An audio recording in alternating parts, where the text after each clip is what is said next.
What's up everybody, Hoang Zero here, and today we have the deck profile for my favorite Digimon in the entire franchise, Jesmon, for the BT10 English format.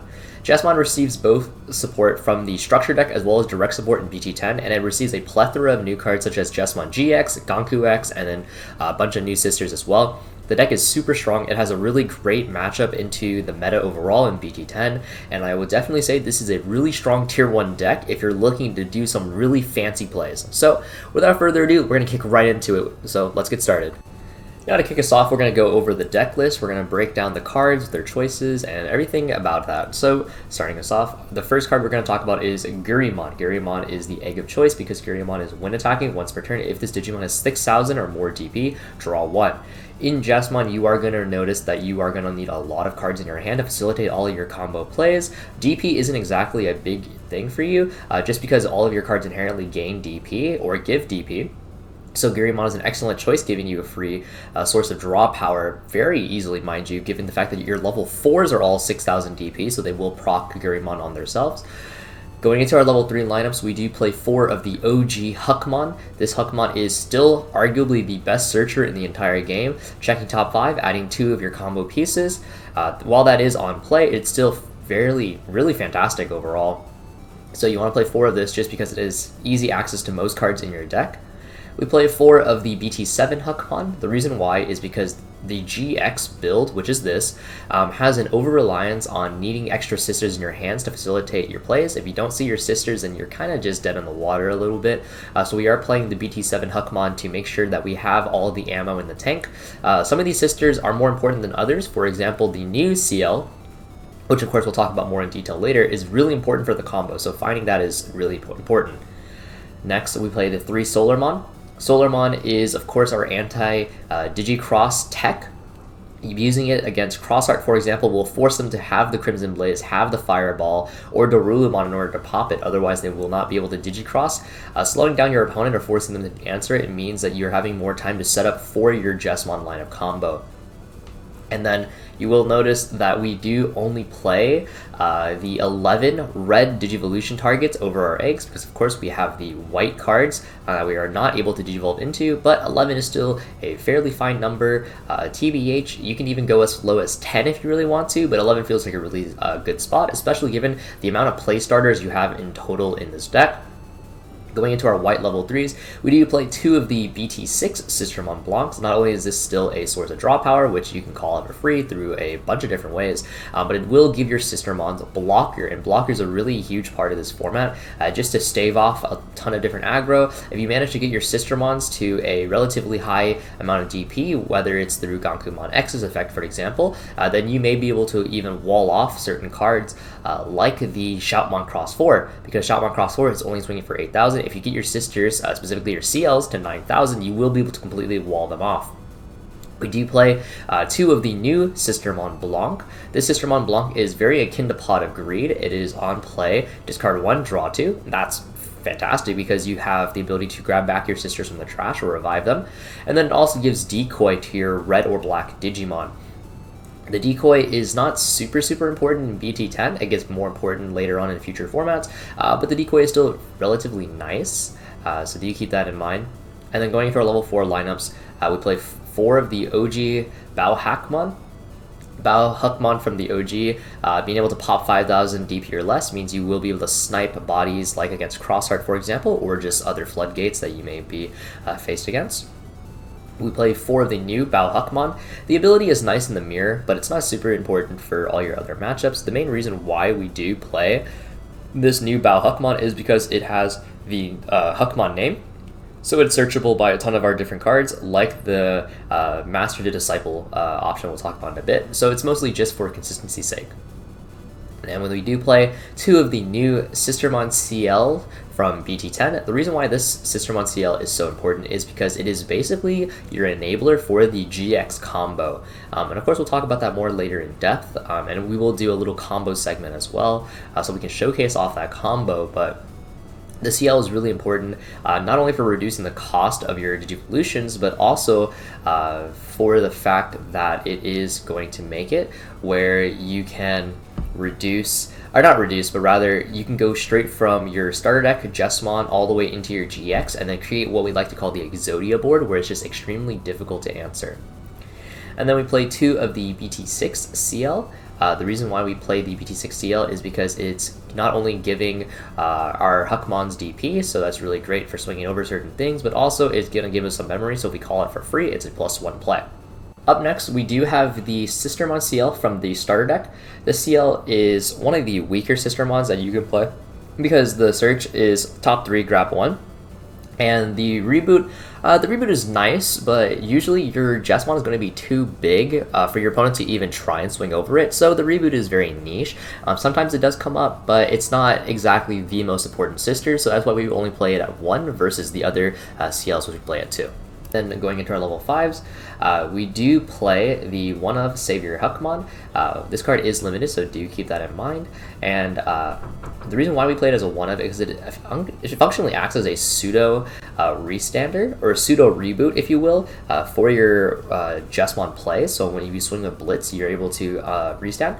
If you have Master Disciple and you have the old Savior Huckmon and you have a old CL, you can essentially Digivolve for 1 because CL will give you 1 memory and then Master Disciple will reduce by 1, so it's a 1-cost evolution, and then you can proceed to do your Jesmon GX combo play if you have it.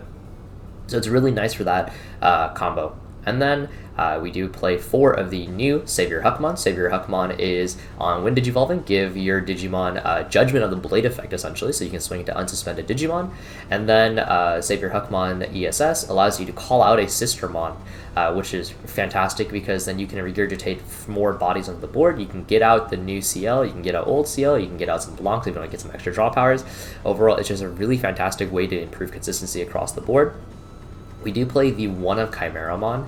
The 1-of Chimeramon is really important, or important is a strong word, but it's really nice because you are able to Jogress using double CLs that you call out for free more than likely, and then you can use that to inflict lethal and clear out some weaker bodies if you need. It can also suck up a Savior, for example, if you do need to get back an ESS.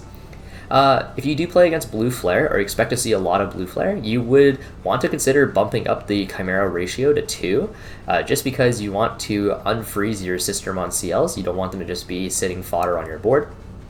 Going into our level 6 lineup, we do play 2 of the Gankumon X. Gankumon X is an insane card. It gets so much stronger over time. Gankumon X not only makes it so you cannot be bot decked, you cannot be DP reduced, but also it gives power to your entire board.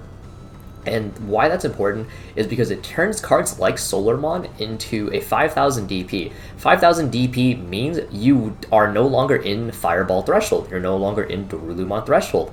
If you use Gankumon X Antibody and then you use Jesmon GX effect, for example, you then hit an even larger threshold, so then you dodge, for example, Crimson Blaze. And a ton of other different things. It's really, really cool, actually. And then the ability to just have really strong pseudo protection, not even pseudo protection, it just straight up is protection versus a ton of different cards like Blue's Bouncing, for example, is a really great example, Yellow with their DP reduction, etc. We play 2 of the Jesmon X Antibody. Jesmon X Antibody is 0 cost over a card with Jesmon in its name, or 3 cost over level 5. Jesmon X Antibody gives your board the Judgment of the Blade effect. It also gives you some DP to your board as well. It's just a really strong card in general. Why this card is really great is because it also spits out a Sistermon on top of the Jesmon if you blitz with it. So that alone is already 2 additional sisters. With the Savior Huckmon, that's 3 additional sisters. If you have GX, you can get off 4 additional sisters. So that's a really powerful combo play you have going on there. And Judgment of the Blade effect is really strong. We do have 3 of the new starter deck Jesmon. The Blitz is fantastic, mind you.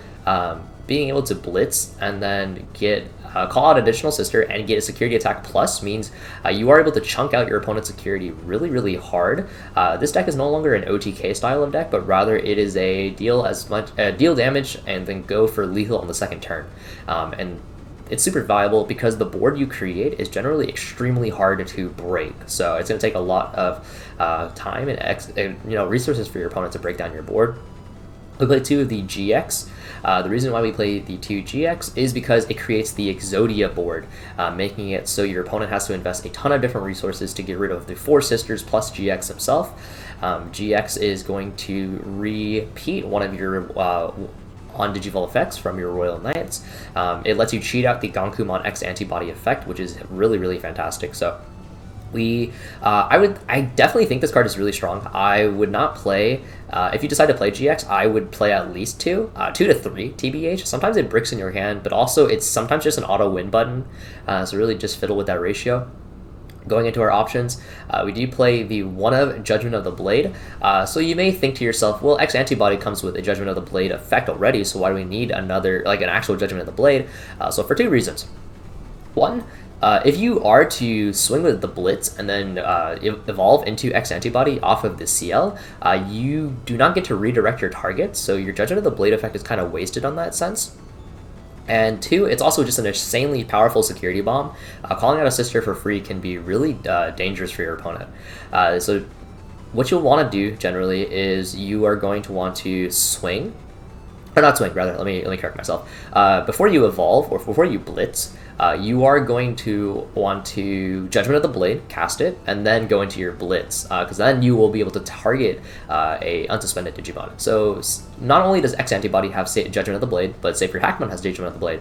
But sometimes you want to evolve into the Savior Hackmon in your raising area, and if you do so, you don't get access to the Judgment of the Blade effect. So that's why this 1 of Judgment of the Blade can sometimes fix awkward board states and allow you to clear out bodies. Next, we play 2 Red Memory Boost. Red Memory Boost is just, in general, fantastic for giving you additional memory, but also it's an extra consistency booster. And then we play 4 from Master to Disciple. This card is absolutely nuts. Like, not only does it fill your trash to set up for your Sistermon plays, but also it grabs most cards in your deck. It's only a 2 cost, so it's fantastic for choking, as well as just being very memory efficient. And reducing the cost of evolution means it cannot be blocked by memory blocker, which is, 10 out of 10. You may ask yourself, why do we not play Tai in this deck? And the reason we don't play Tai in this deck is because, 1, you'd have a ton of different ways to manipulate your memory, as well as having the Blitz to try and bypass the necessity for not passing your turn, but also the presence of Venusmon in the meta. If you play into Venusmon heavy formats, then what happens is you lose your Wind Digivolving effects. If you lose your Wind Digivolving effects, that means your deck effectively shuts down completely. And so in order to avoid that situation from occurring, we just don't run the Tai, because Tai would automatically give us security attack +1, which turns off our deck. So we don't run the Tai if we expect a lot of Venusmon, and that way we can then play around the Venusmon how we wish. Of course, if you don't expect a lot of Venusmon, you can argue some degree of Tai, but also another really big reason why we don't run Tai is because of Dexmon. If we play Tai, the chances that we have a Tai on our board, whether from security or play from hand, means that we are reducing the Dexmon cost, and Dexmon is a huge blowout versus this deck. So we don't play Tai because of that reason, because it will play into reducing Dexmon, whereas from Master to Disciple does not reduce the cost of Dexmon. And do note, you also have the Decoy Blanc that can soak up a hit if you need to. It can only soak up 1 hit, mind you, but nonetheless, it can still soak up a hit. So for example, if you want to protect a red stack, also do note Solarmon, really fantastic. Solarmon makes it so they can't reduce the cost of the Dexmon. So for example, if you have a Solarmon on board plus a Decoy Blanc, you can have the Decoy Blanc eat a Fireball, for example, or even a Crimson Blaze, and then you force them to have another answer for the Solarmon, and if they have to do double answer, they probably can't Dexmon, so you're in a really great position. And so that's another reason why we're saying Exodia board, right? So that's, 2 or 3 different reasons why you shouldn't play Tai in this build. Like I said, you can if you want. It's not a bad card by any means. It's just that's the logic going into it. And then we're going to do a really quick deck profile, or another list, very briefly, on a non-GX build, because GX is not only a secret rare, so it can be really expensive, but sometimes people just don't want to play this version, because sometimes it's a little bricky, so we're going to play we're going to showcase, rather, the more consistent X Antibody list. Now, looking at the build that doesn't rely on GX, this is going to be a much more cheap alternative in comparison, because you aren't having to pick up 2 to 3 secret rares. Not only that, but it also doesn't pass over as much memory. the core differences that you are going to notice is one, you are not going to need to rely on your sister mons as heavily in comparison to the GX mon build that is going to need a bunch of sisters to throw out. So you are going to notice that we are playing one less sister in comparison to the other build. We're also playing an increase in red rookies. The reason why we're seeing a little bit of an increase in red rookies is just to make it sure that we are having that consistent line of play. And most of the deck is pretty straightforward. We do not play the Ganku X because we don't have the GX to cheat it out. We play 3 X antibody because the X antibody is going to allow us to play for cheap. And we play 4 of the starter deck Jesmon, just because it is really strong tempo. If you have the starter deck Jesmon and then you spit out the CL, then you are able to go into the X antibody. Or if you want, you can also go into the Omnimon X antibody, which is a nice little tech, which then allows you to not only snipe a security, but also start bot decking some really powerful threats. And then you play the 1 delicate plan, which will allow you to play a bit more aggro without hitting security bombs.